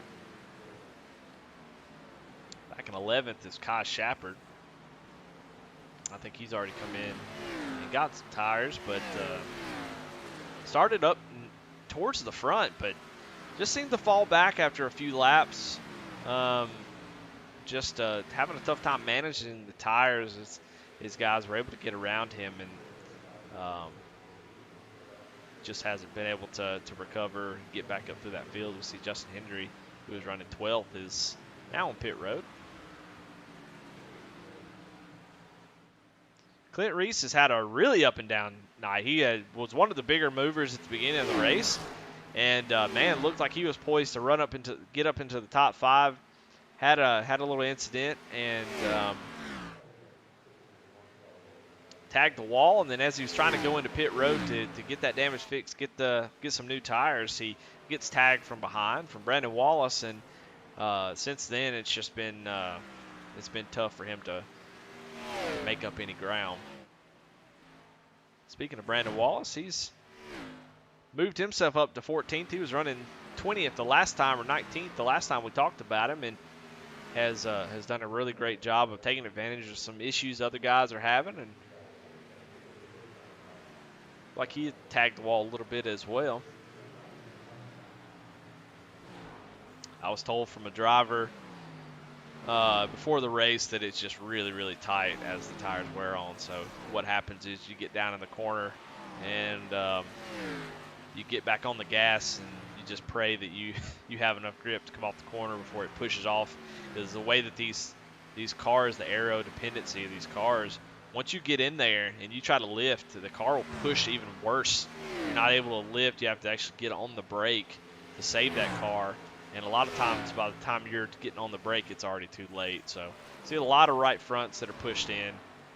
Definitely going to be the story of the night.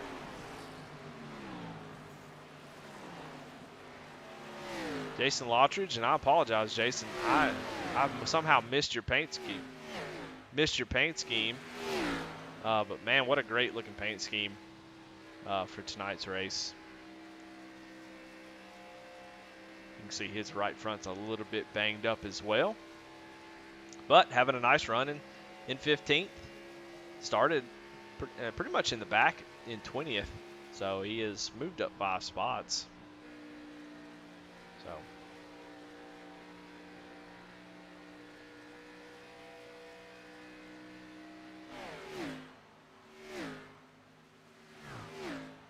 Josh Lokovitz, he's up 2 spots from where he started, but he had that incident early with Mark Arthur that got him a little bit of damage, got him behind the 8 ball. He's still in it, still, like I said, moving up a couple spots. Joshua Thompson running in 17th. Car still looks okay, but you can see that right front just sticking out ever so slightly. It seems to be everybody has some sort of right front damage. You see Justin Hendry behind him with the same thing, that right front pushed in a little bit. And these guys have made multiple pit stops trying to just get a little bit of grip in the car as it's already really tight, and then you add a little right front damage and that makes it even worse. So very frustrating race, I can imagine, with right front damage. Garrett Kinder, Mark Arthur, and then these guys right here, just nursing those cars, trying to get them back to the finish. Just finish this race off. Chuck, I don't know what happened to Chuck, to be honest. I'll have to check after the race. I want to say he wasn't involved in the incidents. I wonder if he just didn't get disconnected and have to come back a few laps down.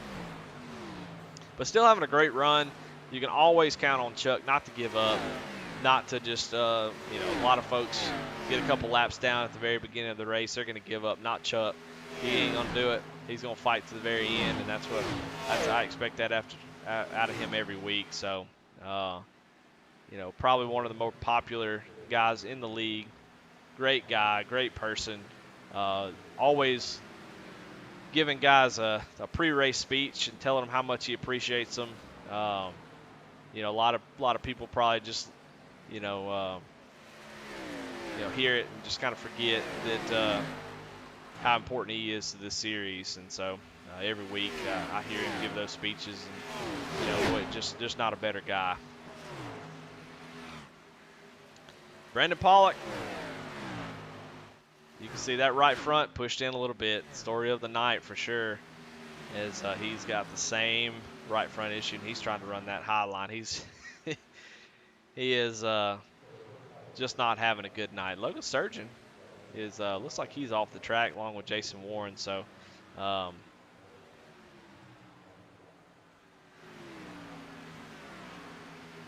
tough nights for those guys, but man, what a great race we've had so far. Jonah Colbert leading the show, dominating the race. With about 16 laps to go. It'll be interesting to see. I really haven't thought about the whole gas situation between Zach and Garrett. As while I was going through the field, Jonah Colbert is putting Aaron Adcock a lap down, who is running 7th. So you got 6 cars on the lead lap, and Mark Arthur's right in front of them, and along with Tracy Passons. And so this is like a race of old. Reminds me of back in those 80s races where somebody would win by 6 laps in 70s and 80s. Just a dominating performance.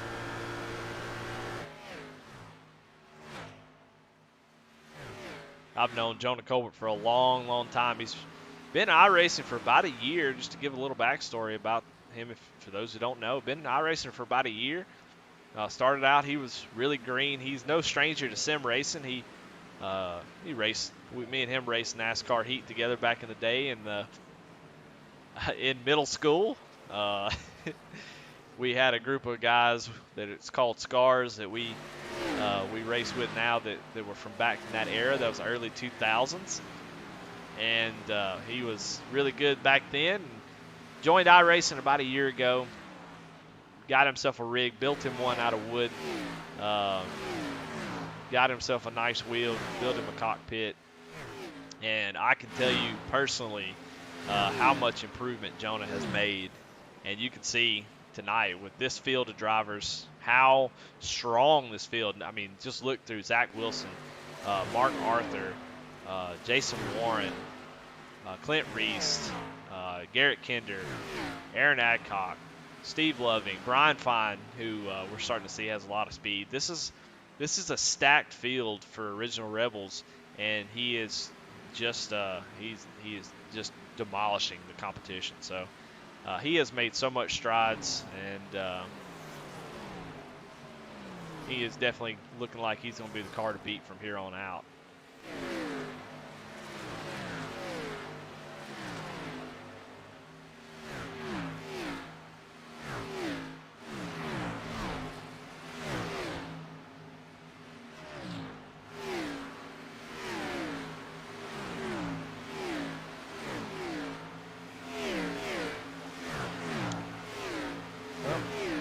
About 10 laps to go. Let's go ahead and go on board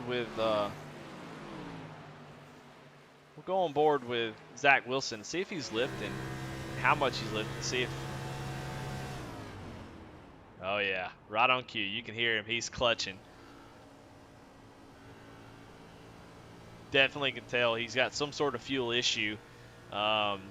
Pitting as early as he did, trying to make that undercut work, trying to catch a caution, just anything you can do. I mean, at that point, I don't blame him in one bit. It was not a bad decision at all to try to get that lead, catch a caution, and get out in front of Jonah Colbert. But pitting a little bit too early for gas, at least, and so now he is in gas-saving mode. You see him clutching it, RPMs at 2,000, so he's all the way clutching it, trying to coast, trying to make it to the end of this race. Pretty much any shot of winning the race is over unless they get a caution. But you definitely don't want to run out of gas because there are quite a few guys who aren't going to have fuel issue that will be glad to take your spot. So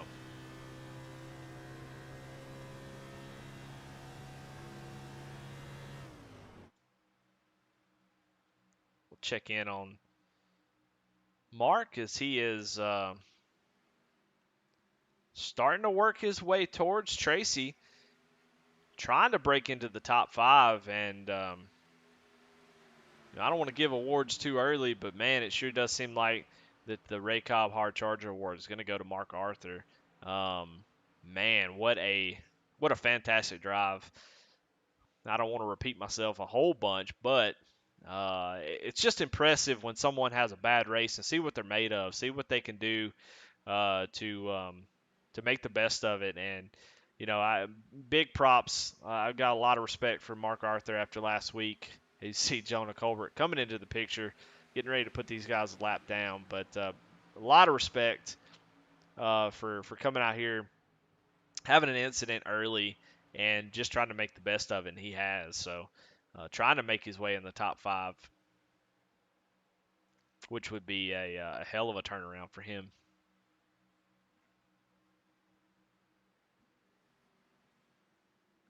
With 6 laps to go, I don't really know what Jonah's thought process is. Is these guys are battling for position. This is a battle for top 5. You don't really have any pressure. Zach Wilson, some 10 seconds behind you.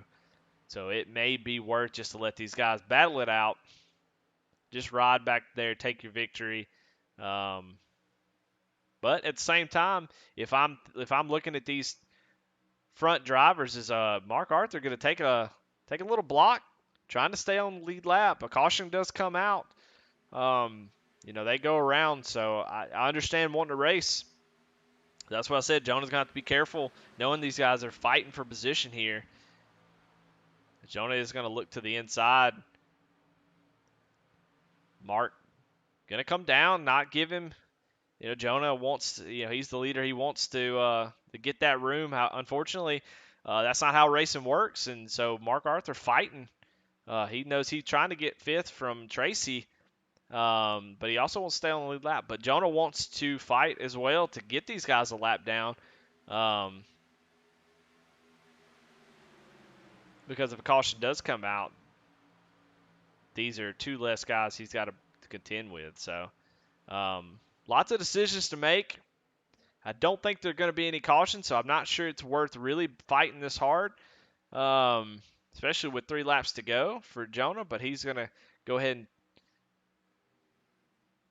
oh my goodness, and they get super close, and Jonah has to back out of it as Mark is fighting. Yeah, I don't know. I don't know if I was in Jonah Colbert's position, I think I would probably just back off and get this victory. But he's going to go ahead and take that position away from. It's not a position, but put Mark Arthur a lap down. But that detrimental for Mark, and you see why Mark was fighting so hard, and I think Jonah will see that later, is that because of that now he's under fire. To lose 6th place from Aaron Adcock is man, they are fighting, racing hard for 6th place. They come off the corner door to door. Neither one of them going to give up. Man, what a great show for a green flag race. These guys are still fighting hard for these positions. As Mark's really crowding him, as Aaron's going to go up and tag him. Aaron gets tight down on the bottom, but tags Mark, and Mark has to go up the track. So Mark, just a few laps ago, was trying to get into the top 5, and now is all the way back to 7th.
Yes, sir. Got you loud and clear, Eddie.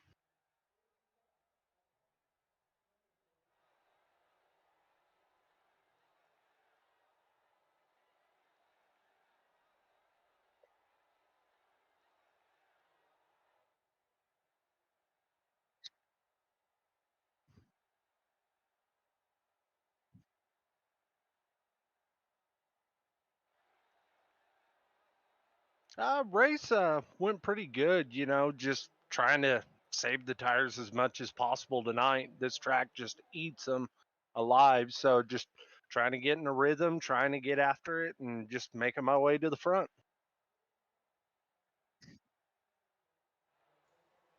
Well, congratulations. I think I had my mic muted for a while there, so apologize for that. But yeah, man. So you had a really good run. I mean, how bad were you hoping for a caution there? Yeah, we really needed a caution real bad to get caught up to the guys up front. But solid third place tonight. Good solid run.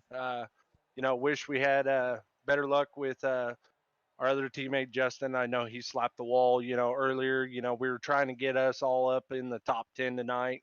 But with Zach and I up here, Cameron, it was pretty good tonight. So I can't complain. It was a good fun race with everybody. Well, man, great finish. Like I said, you were kind of my man to watch as I was trying to see how you were gonna navigate through there. I was hoping to see a caution to see what you had on like a short run. But is there anybody that you want to thank? Yeah, thanks to my guys on my team, Cameron, Zach, and Justin. Shout out to my girlfriend Rachel for watching tonight, my big supporter. Shout out to you guys for broadcasting and everything. And it was good job to everybody tonight, man. This is fun. Well, all right. Well, great job, Brian. Great job finishing third place. I'm gonna throw you back down to the waiting room. Thanks, Eddie. Oh, Hey, Zach. Hey, hey this is Eddie. Eddie in the booth. You got me? Yeah, man, I got you. Well, man, not what you probably wanted, but still a great finish, man. Finished in second. I know you had some fuel trouble towards the end there, pitting a little early, trying to leapfrog Jonah there. Kind of talk me through your race, man. Yeah, overall it was a good night. I'll take the P2 on no practice this week. I was really struggling to keep the right front on there. Uh, that setup was extremely tight, so it was hard to work with. And if you got in any sort of dirty air, the car just quit turning completely. I'm sure Jonah and Brian will echo exactly what I'm saying there. But overall, good night. Got to run for a great cause tonight. Ultimately today's not about any of us or anything like that. It's ultimately about reflecting on 9/11 and what occurred 20 years ago, not only in New York but the Pentagon as well in Shanksville, Pennsylvania. May we never forget. Absolutely, man. Well, thank you for that. Awkward transition back to the race though. Did you mean to pit early where you were kind of short on gas? We listened in as you were clutching it going down into turn one.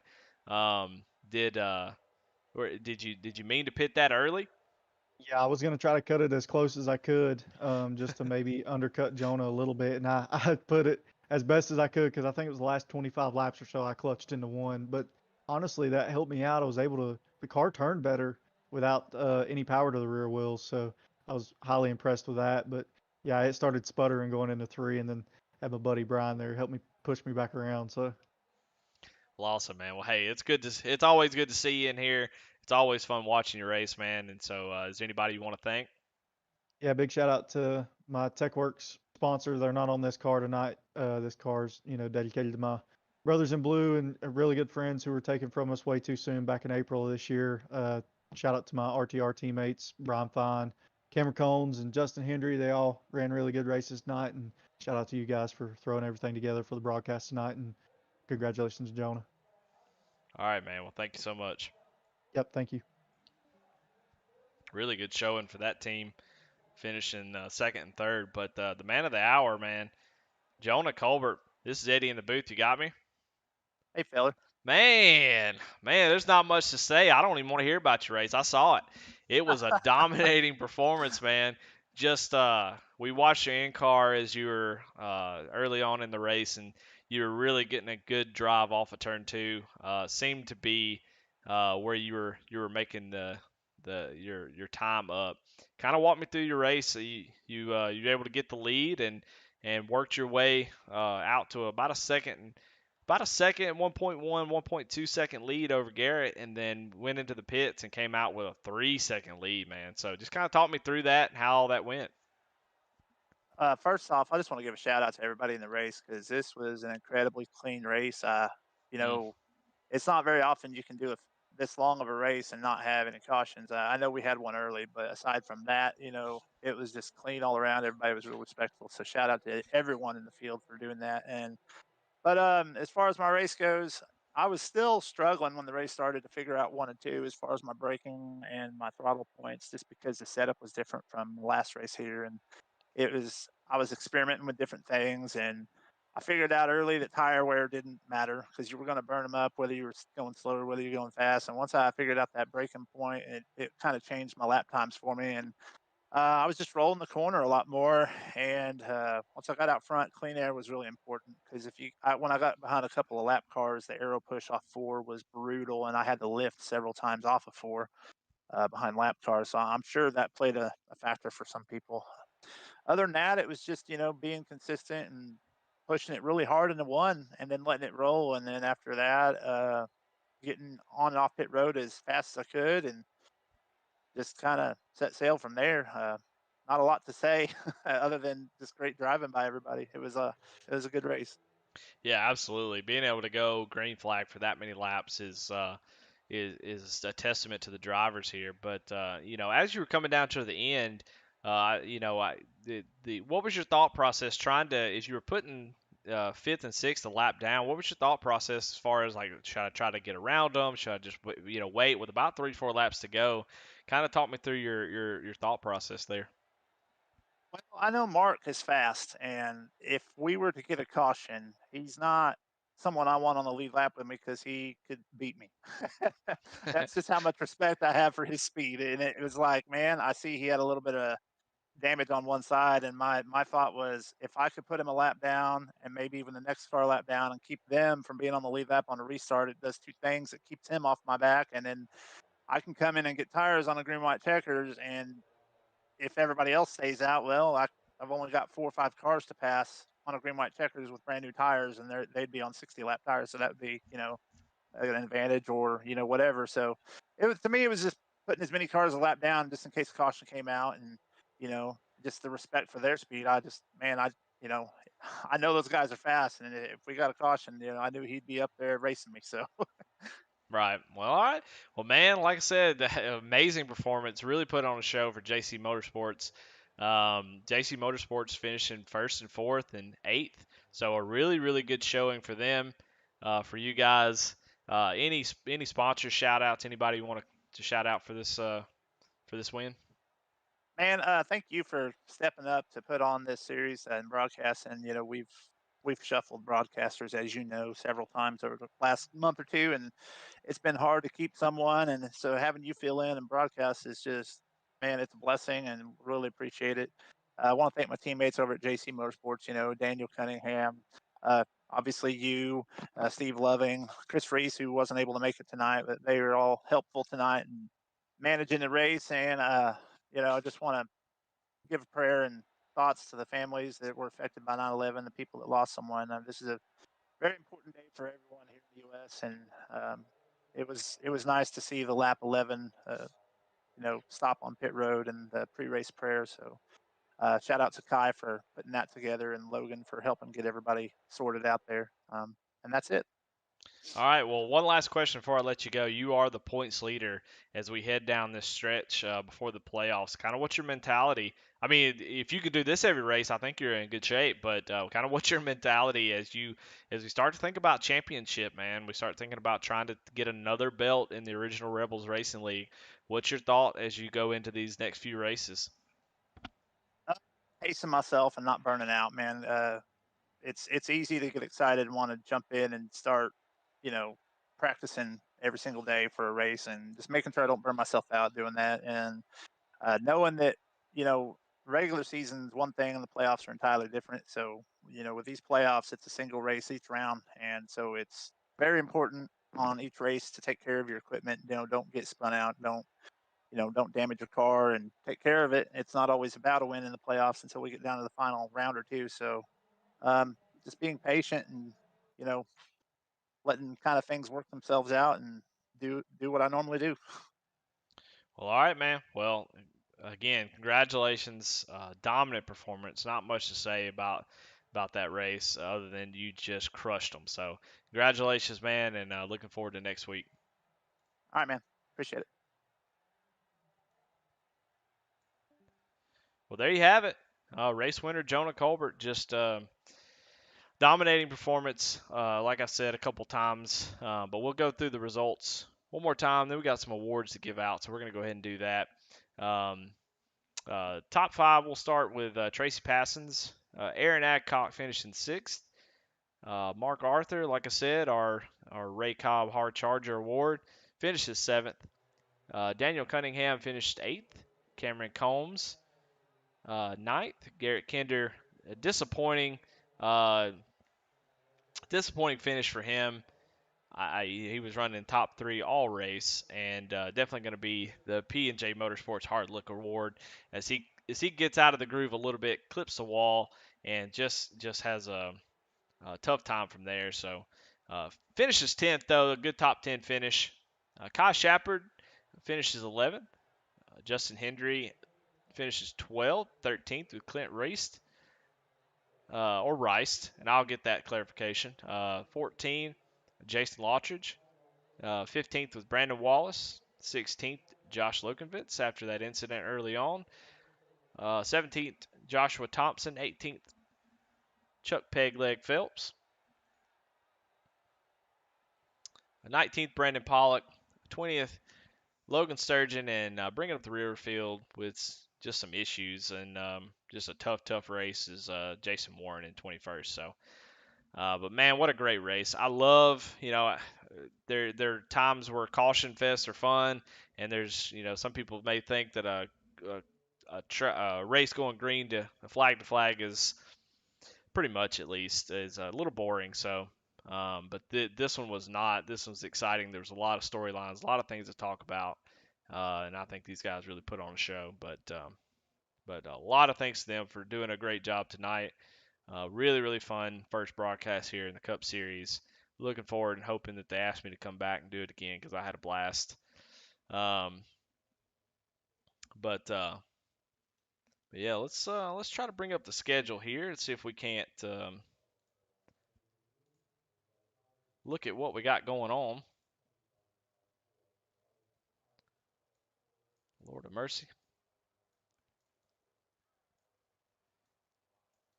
All right, well that's another blunder for tonight. But here we are looking at our schedule for the rest of the season, and we are we finished Texas over there on the right side, and you see next week we've got Daytona Road, so it'll be exciting to see what kind of road course ringers that we have, what kind of road course drivers. And I think that'll be a blast to watch. After that, we got Talladega, which you just never know what's going to happen there. Michigan, and then we have an all-star break in October for Auto Club, and then we'll jump right into the playoffs at North Wilkesboro on the 16th, and in the season at Las Vegas. So uh, still a lot of racing left, a lot of chances for guys who are down in the points to try to get themselves into playoff range, get in that top 16, and get themselves in a position to win a championship. Jonah Colbert did a great job tonight. He is the points leader as we move into the final stretch of the year. So I want to thank everybody at the Original Rebels. I want to thank Intensity for allowing me to broadcast on their hopefully I didn't flub it up too bad for them. And Josh Hall for helping me get some things going. Zach Wetstein the same way. I want to thank those guys for helping me get this stuff going as well. And I hope everybody had a great night, and we'll see you next time.